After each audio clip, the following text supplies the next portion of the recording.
What does it really take to turn sustainability from a goal into something that works in practice? Today, organizations are being challenged to move beyond commitments and actually embed ESG into the way we operate and grow. Coming up is Sustainability in Action: How Leading Companies Make ESG Work, in which Kevin Bolland, founder of Greenisms LLC, and Mike Sandiego, SVP and CFO of Eon Group, will share how companies are doing exactly that, integrating ESG into operations, navigating evolving expectations, and driving real business results. Please join me in welcoming Kevin Bolland, founder of Greenisms LLC, and Mike Sandiego, SVP and CFO of Eon Group. Thanks for having us. Good morning. Okay. Over the past decades, ESG has evolved from a conversation about values into a conversation about value creation. But I would go one step further. Sustainability is becoming a new form of business currency. Imagine by 2030, the sustainable finance market would grow from $8 trillion to at least $13 trillion. So it is influencing how capital is allocated, how companies are valued, and how trust is built with stakeholders. At the same time, what's enabling the shift is technology, particularly AI, and data analytics, which are transforming ESG from reporting into something that is measurable, predictive, and actionable. And what makes this even more interesting is how it plays out across region. In developed markets like the US, ESG is often driven by regulation and investor pressure. But in regions like Asia and from where I came from, the Philippines, sustainability is also about resilience, infrastructure, and economic survival. Actually, in most countries in Asia, only publicly listed companies are required to submit their ESG annual sustainability report along with their annual audited financial statements. So today, Kevin and I will explore one central question. How do we move ESG from intention to execution and ultimately to value creation? So joining me today is Kevin. Kevin brings a unique perspective to ESG, working at the intersection of environmental systems, infrastructure, and regulatory strategy. His experience in areas like land use and environmental analysis gives him a strong view of how ESG must work in real-world system, not just frameworks. Kevin, great to have you here. Maybe you can tell something more about yourself and about your business and your passion about sustainability. Sure. No, thank you so much. That was a brilliant introduction, and I appreciate being here with everybody. Thank you for coming and paying attention to us as we discuss a topic that's a little bit unfamiliar to most, and that's environmental, social, and governance policy. In today's world, environmental, social, governance policy is city, it's county, it's state, it's federal, it's international policy. And the way that people approach these different policy changes and frankly, the goals or the plans of a community that they're operating in can change the way that they approach their business. And in today's world, I think that we need to humanize those metrics. I think we need to make these goals more personal, intentional. And as you said, it's about how to move it from intention to execution. Yes. And so I appreciate your question, and thank you for having me. For the last 2 days, I've been hearing a lot of discussion about AI and all, but not much about ESG.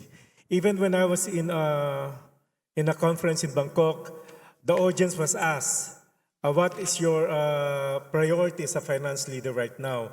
And about 90% of the audience answered AI and digital transformation. And only about 6% answered about sustainability or ESG. So I told the audience I'm happy to hear that a lot of us there are concerned about digital transformation, AI, but I'm equally sad to hear that people are really concerned about our environment and and being sustainable. So Kevin, to start from your perspective, particularly from a systems and regulatory standpoint, why does ESG remain such a critical business priority today? Well, I think it's really about defining a company's mission and their original value statement, not only how they provide value to their customers, but also how they value their employees and how they've developed their business through their own sense of values, and how ESG goals can align their business activities with their own values. And I think in today's world, with ESG being a new topic and something people are approaching from various different areas and different perspectives, each company and each individual and each household needs to take a look at ESG on a more personal level. And I personally think AI has a huge potential as a tool to be applied to optimizing a person's life or property or business on a certain level, but I also think that it can create homogeny, that it can dilute the actual presence of mind and the experience we can get from interacting with the environment. And so I try to bridge that gap a little bit, and coming from the environmental planning side of things, I've seen people work on properties that are worth millions of dollars building malls, and they still end up with a really hot and dry parking lot. Whereas you look at people that start with a smaller budget and you can create a more popular and more revenue generating place with less budget by focusing on the human experience. I just hope that people will not, consider ESG as critical part of their business because it is required by the government or by the government, but because we really have something that we really need to do in terms of the whole ESG, like environment, social, and not just governance. It's a system as a whole. Yes, yes. Well, from a finance point of view, like as a CFO, ESG is now embedded in terms of risk management, capital allocation, and enterprise value. One of the biggest challenges organizations face is moving from ambition to execution, as you mentioned as well. What does it really take to translate ESG from strategy to real-world systems and operations?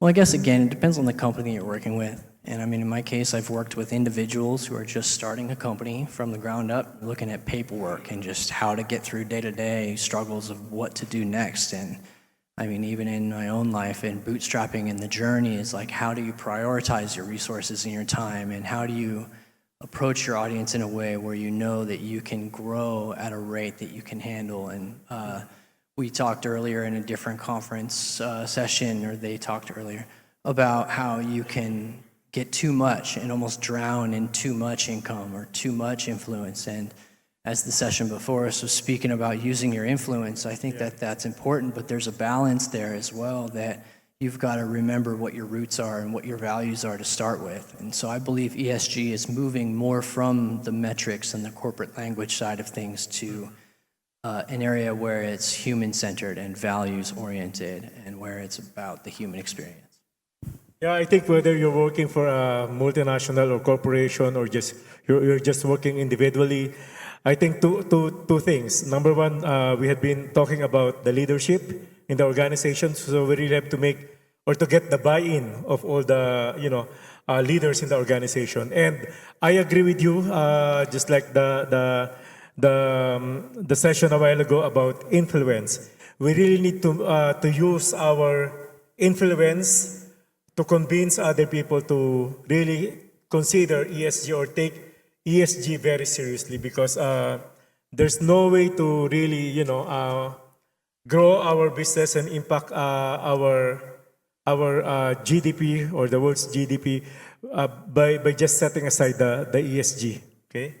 Sure, yeah. I mean, it comes down to both measurable and immeasurable value. You can get something from a system that you almost can't measure on a financial level, but by investing in those things, they can give back over time. And I think that instead of just focusing on the hard bottom line, that by focusing on how people interact with each other and how relationships are built and how we foster the next generation and their knowledge and their acquisition of talent, I think it creates a system that is more sustainable, and that will save money and it'll save time, and it becomes more equitable and it becomes inclusive naturally. It doesn't have to be a forced policy of any kind when it's built from the ground up as part of the framework of the system. Yeah, I agree with you. Before we just used to put our frameworks using the balance scorecard with all the different focus, especially on profitability. But now, profitability is no longer just the main metrics why people should trust or invest in your organization. Absolutely. Sometimes a steady ship is worth a lot more than steady growth. Yeah, that's why they're saying sustainability is the new business currency nowadays. Absolutely. The companies that we recognize the most are the ones that last the longest. And you don't last the longest unless you have a long-term strategy. Sometimes the long-term strategy takes consistency and intentionality and organic growth. Sort of another line that I heard in another conference earlier was that you've got to respect the timing. And if you don't respect the timing, then you can overdo it or you can underdo it and you can misstep, and it creates a pothole or a speed bump for your business where you'll fail. And while, yeah, failure is required for a lot of businesses, and large businesses never get to where they are without failure, the ones that stand the test of time build with sustainability intentionally involved. Yeah, I agree with you. Whatever you're going to do, perfect time is always the key to be successful, right? Let's talk about business case. How do organizations move from seeing ESG as a compliance requirement to treating it as a driver of business value? It's a good question. And again, it depends on which businesses you're kind of looking at. You have different sectors, and you have retail, and you have oil and gas, and you've got different areas where their method of operating is completely different. And so comparing one to another and how they're making ESG work is a rather complex matter of speaking, that some companies, like you said, report and others don't. And depending on how big your team is, ESG can look like implementing a certain calendar, or it can look like working with a team using a new type of convenient software. And sometimes it's going to be a little bit of a growing process. But I personally have found that the most sustainable changes often are human-centered or social-focused, and that when you work with a team, you end up saving an organization tons of money, not only just in terms of turnover, because turnover is always really expensive for an organization, but in terms of retaining the best talent and fostering the growth from where it needs to start, which is within the organization in a culture that has been built around intentional ESG strategies. I'm just happy to note that a lot of industries are already embedding ESG into their operations. Even when I was in San Francisco last week, I've seen this Waymo, the driverless car. Yeah, and they're So all I over think Los it's a Angeles. combination of AI and ESG, right? Yeah, totally. And the other day, I was really checking if I can ride that Suex by Amazon. It's also I don't know if I've heard of that one. yeah, it's bigger than the Waymo car, which is normally Jaguar, and it's operating now in San Francisco and here in Las Vegas. But I've actually seen the other day one of the Suex, roaming around the city. And I told my aunt and my sister that, look at that car. It's really a model for AI and ESG. working together. But the thing is, in terms of compliance, most of the multinational or global companies are probably 90% in terms of compliance and in terms of plan. But in terms of maturity, I think they're still at the 70%. But unfortunately, SMEs, small, medium enterprises, the maturity level is at just 20%. So I hope we can all, start influencing small businesses to start doing, sustainability efforts for their companies, because there's a lot of potential in terms of GDP or the gross domestic product for each country or for each city, if we are going to really be on our lookout in terms of AI and ESG implementation for our businesses. I think there's going to be a balance in the future between how much information we rely on that is sourced from artificial intelligence and the data sets that we feed it.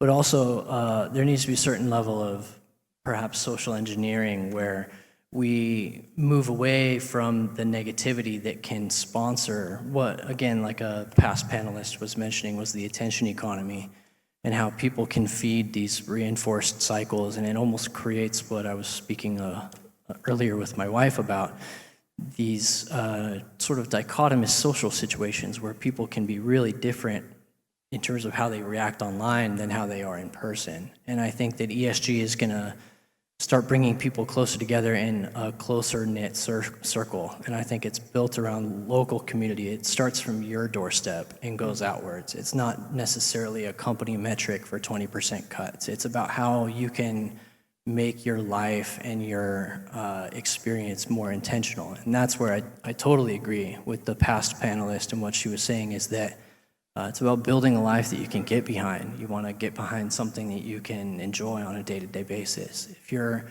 anxious and you're concerned and you're losing hair over your job or over these deals that you're making or over the work schedule, and it's impacting your relationships with your children or your home life or your health, all these different things, then is it really worth the money to do that? And like she was saying, you only have one life. If you only have one life, you may as well live it in a way that's sustainable for an extended period of time. And while that may change, while the data may change, while the data sets that we feed AI may change over time, and the reliability of that information may change over time, we've got to adapt. And as we adapt and as we grow with this information, we've got to be intelligent enough to know when to change our opinion and when to adapt to and apply and implement a new solution that has more potential, despite that it might not look the same on the bottom line on the financial paperwork. It might cost more to install a tree, but over time, the shade is going to be worth it. Yeah. And I think we need to be more conscious about these efforts, about the sustainability efforts. Like when I check how's the Bellagio efforts on ESG, I just realized that our people might realize that the Vegas Strip are consuming a lot of energy. But MGM's goal is to have this powered 100% by renewable energy by 2030. And imagine the whole Bellagio, including the fountains. Like in terms of the water, the fountains of Bellagio are not using potable water. They're not getting water from the Lake Mead. These are all non-potable water. And in terms of energy, they are already using 90% renewable for their day power. So imagine that, right? So I think we just really need to be more conscious on what the companies or other people are doing in terms of sustainability, so we can also be conscious as well. The capability's there. It's sort of, we have the technology, now we just need to apply it. We need to get it to where it needs to be. And admittedly, there's a huge discussion about how to equitably distribute technology or fresh water or whatever it is to the communities that most need it. That's important. How do you determine most? How do you make a decision about where to put these practices into place? However, the point is that, yeah, big companies, Bellagio and MGM as a whole, can implement these on scale.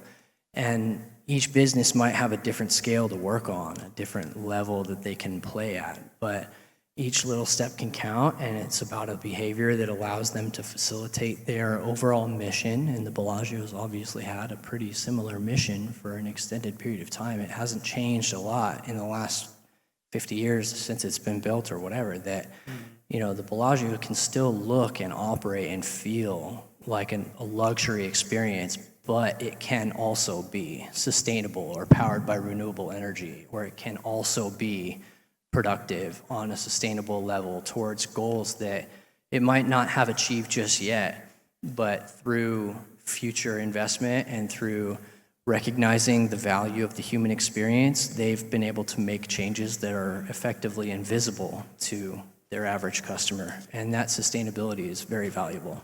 I agree with you. As long as the multinational will be very conscious of their efforts and how they are impacting the people or the community, I guess we will be on the right track. Even in terms of AI, people are conscious that will AI already replace me?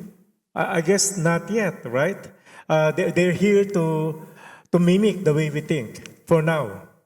So, and I've been telling people that, you know, you don't need to be afraid as long as you are upskilling yourself in terms of AI, because people without AI will definitely be replaced by people with AI. So just the same in terms of sustainability, we just need to be very conscious and create conscious efforts to contribute to the society and to the environment.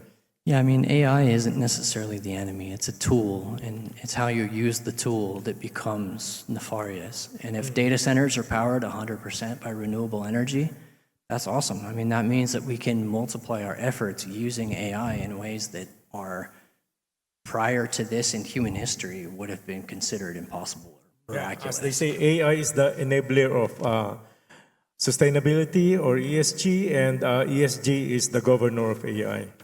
Okay? Yeah, that's a good way to put it. One of the biggest challenge in ESG today is credibility. So companies needs to be trusted. What makes ESG truly credible in today's environment? I really like that question, but it definitely goes back to the human experience. And I think that's something that's very, very tangible for most people. That, sort of using the shade in the tree example again, that a shady tree on a really hot day has value. You can't really necessarily put a dollar line figure on that. But when you go to the park and it's a really hot day, you're going to see people hanging out in the shade because that's got value. And that's an environmental context, that situation. It's a playing field. It's a game board that developers play with when they build property.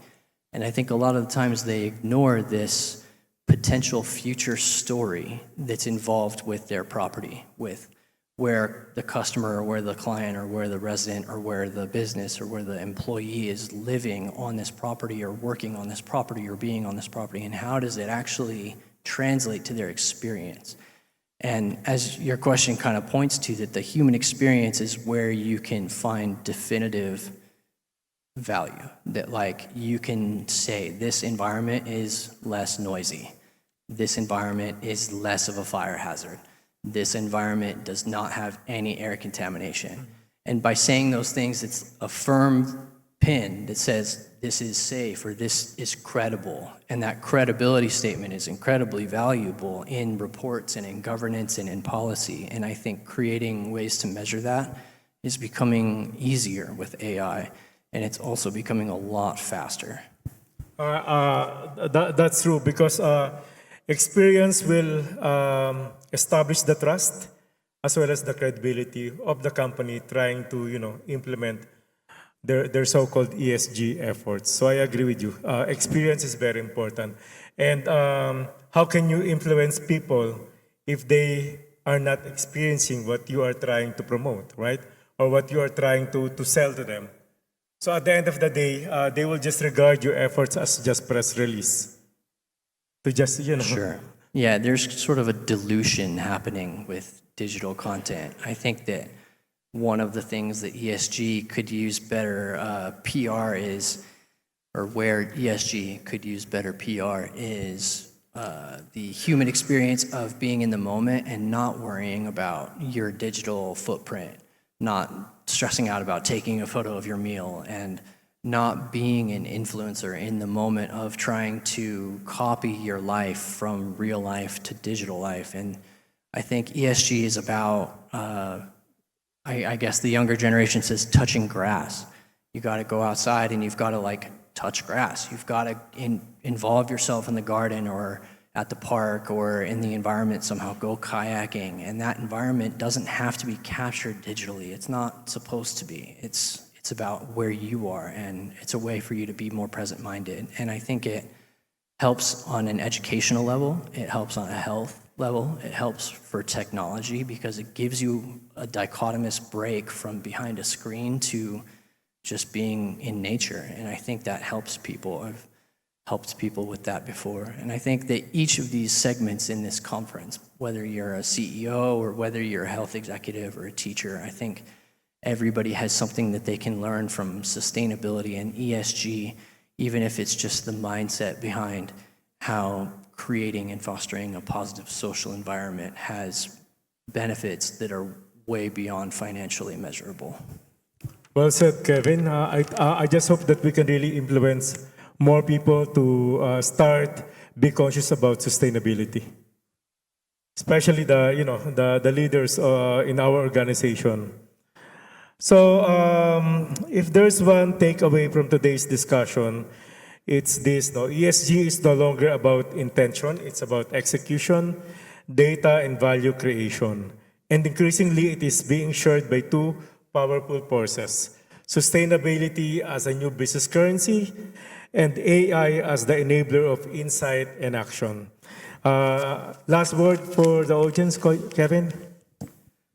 I think sometimes people will prioritize growth over sustainability, and that it leads them to a position of stress and burnout. We've heard a lot about that from a lot of different places, a lot of different lines of work. And I think in today's world, it's been at least very valuable to me to more or less take the organic route and just let it happen slow, respect the timing, be slow and intentional. And if the timing and sort of the stars align, then the people you meet and the organizations that you work with and the relationships you build and the way that happens is sort of a vibe. And when you get into that position where you work with people well and you find the right route and the path of least resistance, you can create a system that's truly sustainable for your life. And whether or not that's incredible riches or wealth in the respect of having access or having a place that's safe or having